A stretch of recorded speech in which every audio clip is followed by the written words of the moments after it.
This is the moment Rome almost split in two. In 272 AD, the entire Eastern Empire answers to one woman, Zenobia. Not as rebel, not as governor, as ruler. She mints coins like an empress, commands armies like a sovereign, controls the richest trade routes in the Roman world.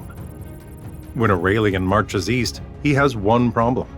He can't afford a long war, because every day she rules makes her empire feel permanent. So here's the real question. How do you destroy a rival empire that actually works? Why does it collapse in a matter of months?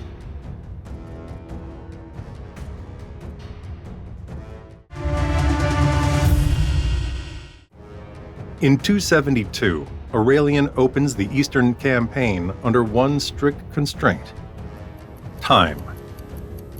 He can't afford months of sieges or a war of attrition. Every city that holds out slows the advance. Every week lost makes Palmyrene rule feel more stable, more accepted. The strategy is forced. Win a chain of surrenders, not just single victories. Aurelian doesn't move a giant army, but a mobile force of tens of thousands, on the order of 30,000 to 40,000, built to march and strike in sequence. Alongside infantry, cavalry plays a decisive role, strengthened in the previous years precisely to respond quickly to crises on multiple fronts. It's an army designed to arrive first, not to sit before walls and wait for engineers to break them. The march makes it obvious. From the Balkans and Thrace, the army crosses the Bosporus and pours into Asia Minor. Here, distance matters more than numbers. Cities are separated by days of marching, and road junctions set the campaign's tempo. An army on campaign averages about 9 to 12 miles a day. Crossing Anatolia takes 4 to 6 weeks, not a few days. Lose time, and you can lose the war before you ever reach Syria. There is another factor, less visible but decisive. In a world without telegraph wires, couriers and merchants carry news, and sometimes it arrives days before the imperial standards. Sources portray Aurelian as a harsh commander, relentless about discipline.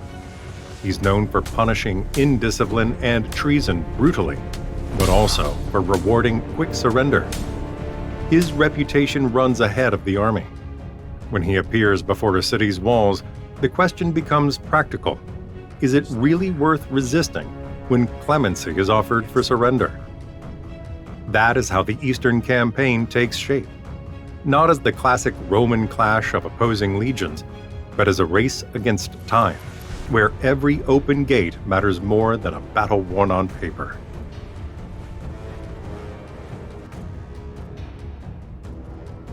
In the spring of 272, when Aurelian enters Anatolia, the war takes on a completely different shape. Palmyra loses ground not because it's crushed in a series of battles, but because Asia Minor's city network shifts. Many cities open their gates. Some resist, but the dominant effect is surrender as a calculation. Each open gate means days, sometimes weeks, saved, and above all, lives spared on both sides. Anatolia isn't a compact frontier. It's a mosaic of plateaus, valleys, and road junctions. Regions like Cappadocia and Galatia matter because they connect the key corridors into Syria. Whoever controls these junctions gains a major strategic and logistical advantage. It's in this context that late antique sources recount a famous episode. Tyana, a city of about 25,000 inhabitants, not a minor place, but a substantial urban center in Inner Anatolia. After taking the city, Aurelian reportedly chose to spare it, foregoing plunder and exemplary punishment. Sources tell the story differently, yet the strategic meaning is clear. A spared city sends a far more powerful message than a destroyed one, to every town ahead. Clemency here isn't kindness. It's a strategic shortcut. If a city learns that surrender means survival, while resistance risks everything, the choice becomes rational. That is how Anatolia begins to yield, not under legionary blows, but under the weight of time Aurelian refuses to lose before the campaign reaches Syria.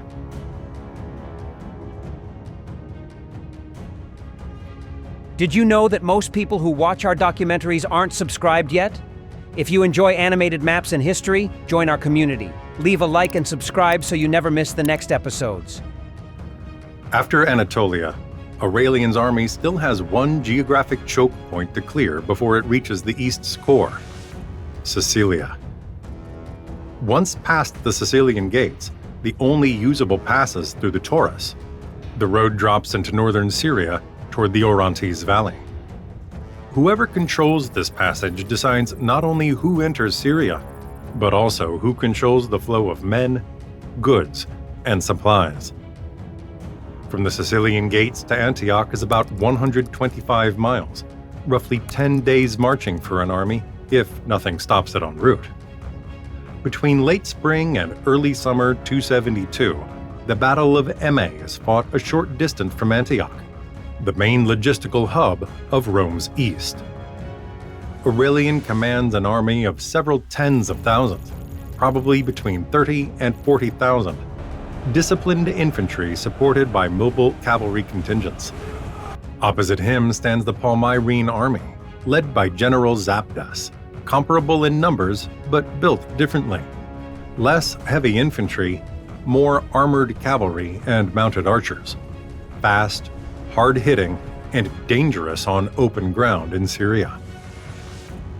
The sources don't describe the battle in detail, but the most plausible reconstruction is straightforward.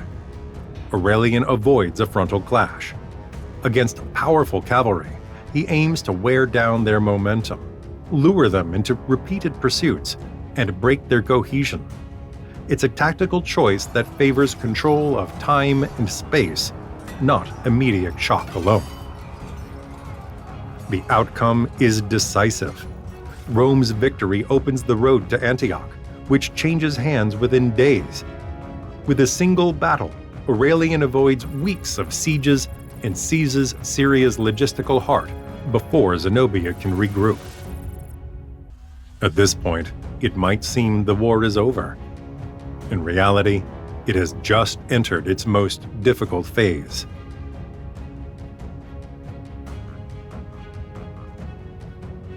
After the defeat at Emmae and the loss of Antioch, the Palmyrene army doesn't dissolve.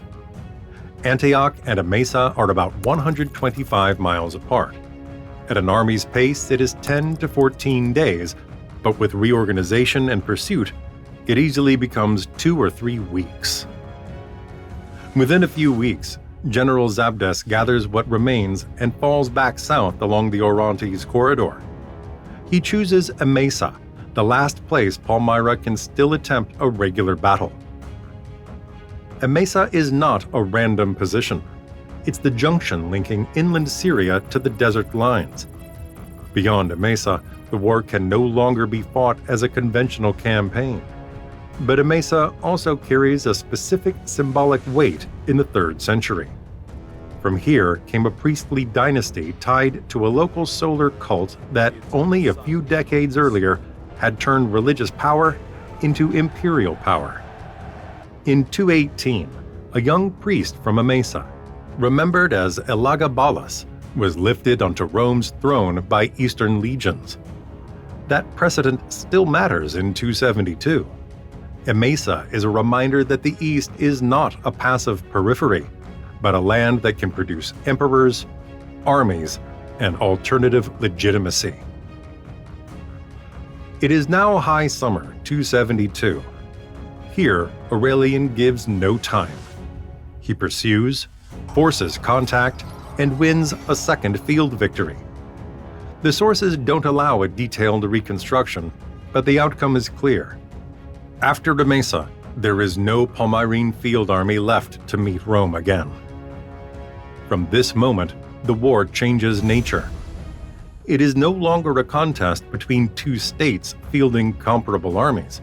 It becomes a matter of logistics, distance, and endurance, and there is only one direction: Palmyra. After 2 battles, Zenobia can no longer win in the field. From now on, she can only hold out.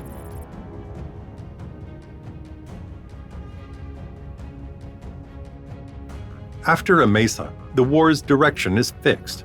Aurelian marches from Emesa toward Palmyra, crossing land that isn't an ordinary province, but desert. Here, water, distance, and the ability to move men and animals without steady supply lines decide everything. Palmyra exists because it controls passages between Syria and the Euphrates. If the oasis falls, the whole system falls with it. The Roman army reaches the city and lays siege. It is not a siege meant to last months. In an isolated oasis, the difference is made in days and a few weeks. Palmyra is fortified, yet isolated. Late antique sources describe an exchange of letters between Aurelian and Zenobia. He demands surrender, promising clemency. She answers, asserting her rank and right to rule. Beyond the details, the meaning is clear. Not rebel versus emperor, but 2 sovereignties. It is an exchange, and both sides know what is at stake. When it becomes clear that Palmyra cannot hold long, Zenobia plays her last card. She tries to flee east, aiming for the Euphrates and Persian help. Palmyra lies about 90 to 125 miles from the river. For a mounted escort, it is a sprint of a few days, but in the desert, every hour counts. Zenobia is captured before she can cross it. Palmyra surrenders. Aurelian, for now, does not destroy it. He leaves a reduced garrison, only a few hundred men, enough to control the city, not to withstand a new revolt. Palmyra is spared, Zenobia is alive, and the war seems closed with a relatively mild settlement, for now. But it is only an apparent truce.